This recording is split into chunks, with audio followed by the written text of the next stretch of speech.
T20 உலக கோப்பையை வென்ற இந்திய கிரிக்கெட் அணி வீரர்கள் மும்பையில் திறந்தவெளி பேருந்தில் வெற்றி கோப்பையுடன் வலம் வர இருக்கின்றனர். பல்லாயிரக்கணக்கான ரசிகர்கள் திரண்டு அவர்களுக்கு வாழ்த்து தெரிவித்து வருகின்றனர். அந்த நேரடி காட்சிகளை தற்போது பார்த்துக் கொண்டு வருகிறோம்.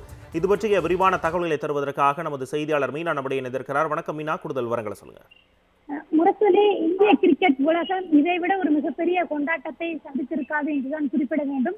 குறிப்பாக 17 ஆண்டுகளுக்கு பிறகு இந்திய அணி T20 அதாவது ICC நடத்தும் தொடரில் கோப்பையை வென்றிருக்கின்றது. T20 உலக கோப்பையையும் 2007ஆம் ஆண்டிற்கு பிறகு குறிப்பிட்டபடி 17 ஆண்டுகளுக்கு பிறகு வென்றிருக்கிறது. இந்த வெற்றி கொண்டாட்டம் என்பது கடந்த சனிக்கிழமை நடந்து முடிந்தாலும் ஒரு வாரமாகியும் வீரர்கள் இதனை கொண்டாடி வருகின்றனர் என்றுதான் குறிப்பிட வேண்டும். ஒரு இமாலய வெற்றி, ஒரு வரலாற்று சாதனையை இளம் இந்திய அணி படைத்திருக்கின்றது என்பது இந்த நாடு முழுவதுமே தற்பொழுது கொண்டாடி வருகின்றனர். இந்த சூழலில் பல்வேறு சிக்கல்களுக்கு இடையில் பர்படாஸ் தீவில் இருந்து இன்று காலை டெல்லி வந்தடைந்த இந்திய வீரர்களுக்கு டெல்லி விமான நிலையத்திலும் உற்சாக வரவேற்பு அளிக்கப்பட்டது. அதனைத் தொடர்ந்து வீரர்கள் தங்கியிருந்த நட்சத்திர விடுதியிலும் கேக் வெட்டி இந்த வெற்றி என்பது கொண்டாடப்பட்டதை அடுத்து டெல்லியில் பிரதமர் மோடி இல்லத்திலும் இந்திய வீரர்கள், பயிற்சியாளர் உட்பட அனைவருமே நேரில் சந்தித்து வெற்றி கொண்டாட்டத்தை பகிர்ந்ததுடன் போட்டி குறித்த பல்வேறு அனுபவங்களையும் பகிர்ந்து கொண்டனர். இதையடுத்து உடனடியாக டெல்லியில் இருந்து மும்பை நோக்கி புறப்பட்டிருக்கின்ற இந்திய வீரர்கள் சற்று முன்பு, அதாவது தற்பொழுது மும்பை அடைந்திருக்கின்றனர். மும்பையில் ஒரு பிரம்மாண்ட வெற்றி கொண்டாட்டத்திற்கு ஏற்பாடு என்பது ஏற்கனவே செய்யப்பட்டிருக்கின்றது.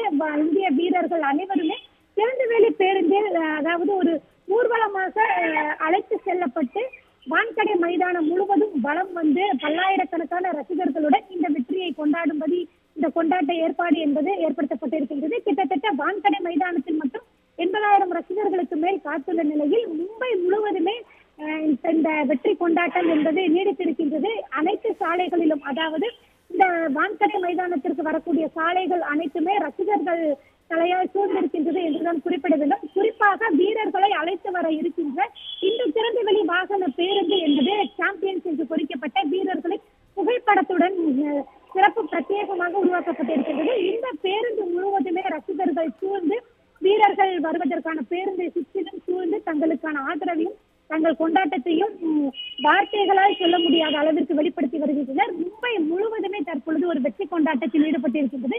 இன்னும் சற்று நேரத்தில் இந்திய அணியின் வீரர்கள், பயிற்சியாளர், அணியின் செயலாளர் என அனைவருமே இந்த வெற்றி கொண்டாட்டத்தில் இணைய இருக்கின்றனர். குறிப்பாக ரோஹித் சர்மா, மும்பை அணியின் கேப்டனாக இருந்தவர், 5 முறை IPL கோப்பையை வென்று கொடுத்தவர். மும்பை வான்கடை மைதானம் என்பது ஒட்டுமொத்த இந்தியாவிற்குமே மிக உணர்ச்சிகரமான மைதானம். 2014 உலக கோப்பையை வென்ற மைதானம், IPL தொடரில் மும்பை அணிக்கு கோப்பையை பெற்றுக் கொடுத்த மைதானம், மும்பை அணியின் வீரர் என்ற பல்வேறு வகைகளில் மும்பை வான்கடை மைதானம் ஒரு சிறப்பு உணர்ச்சிகரமான தருணமாக இருப்பதால் இங்கு இந்த வெற்றி கொண்டாட்டம் என்பது அரங்கேற்றப்படுகின்றது. அது மட்டுமல்லாமல் இந்திய கேப்டன் ரோஹித் சர்மா, நட்சத்திர வீரர்கள் விராட் கோலி, ஜடேஜா ஆகியோர் ஓய்வு அறிவித்திருக்கின்ற நிலையில் இந்த வெற்றியை பல மடங்கு அவர்களுக்கு சமர்ப்பிப்பதற்கான ஒரு நிறைவு விழாவாகவும் இந்த விழா கூடுதலாக கொண்டாடப்படுகின்றது. நாம் நேரலையில் வரக்கூடிய கொண்டாட்ட வீடியோக்கள் மூலமாக பார்க்கலாம். மும்பை முழுவதும் பேருந்துகளை சுற்றி சாலை முழுவதுமே ரசிகர்கள் பட்டாளங்கள் மட்டுமே சூழ்ந்திருக்கின்றது. மிக நீண்ட இடைவெளிக்கு பிறகு இந்திய கிரிக்கெட் உலகமே தற்பொழுது இந்த வெற்றியை கொண்டாடி வருகின்றனர். வீரர்களும் இன்னும் சற்று நேரத்தில் ரசிகர்களுடன் இணைந்து மைதானம் முழுவதும் இந்த உலக கோப்பையை கையில் வைத்துக் கொண்டு வலம் வந்து ரசிகர்களுக்கும் விருந்து படைக்க காத்திருக்கின்றனர். ஏற்கனவே உலக கோப்பையை இந்தியா கையில் ஏந்தியது தொடங்கி தற்பொழுது வரை பல்வேறு கட்ட வீடியோக்கள் சமூக வலைதளங்கள் மூலமாக வெளிவருகின்றது. ஒவ்வொரு வீரரும் இந்த கோப்பையை வைத்துக் கொண்டு எந்த அளவிற்கு தங்களுக்கான கொண்டாட்டத்தை வெளிப்படுத்தி வருகின்றனர், உணர்ச்சி பொங்க என்ற ஒரு வீடியோ நாள்தோறும் கடந்த ஒரு வாரமாக சமூக வலைதளங்கள் மூலமாக வெளிவந்த நிலையில் தற்பொழுது அந்த எதிர்பார்ப்பு என்பது இன்னும் அதிகரித்திருக்கின்றது. நட்சத்திர வீரர்களை நேரில் பார்ப்பதற்காகவும் அடுத்த கட்ட இளம் வீரர்களை உற்சாகமாக வளர்ப்பதற்கான ஒரு சிறந்த கொண்டாட்ட களமாக இன்றைய இந்த களம் அமைந்திருக்கின்றது. இன்னும் சற்று நேரத்தில் வான்கடை மைதானம் ரசிகர்களால் சூழ்ந்திருக்கின்ற இந்த வான்கடை மைதானத்தில் வீரர்கள் வலம் வர இருக்கின்றனர். சற்று நேரத்திற்கு முன்னதாக வான்கடை மழை பெய்த போதிலும் ரசிகர்கள் யாரும் அங்கிருந்து கலைந்து செல்லாமல் குடைபிடித்தபடியே இந்த வெற்றி கொண்டாட்டத்தில் தங்கள் பங்களிப்பு இருக்க வேண்டும் என்ற ஒரு ஆர்வத்துடன் காத்திருந்தனர். தற்பொழுது அந்த சூழல் என்பது மீண்டும் இயல்பு நிலைக்கு திரும்பி இருக்கின்ற நிலையில் இன்னும் சற்று நேரத்தில் இந்த வெற்றி என்பது தொடங்கி இருக்கின்றது. 2 கிலோமீட்டர் தூரம் பேரணியாக வர ஏற்பாடு செய்யப்பட்டிருந்த நிலையில் மைதானத்திற்குள் வந்து மைதானம் முழுவதும் மீண்டும் ஒரு முறை வீரர்கள் வலம் வர இருக்கின்றனர்.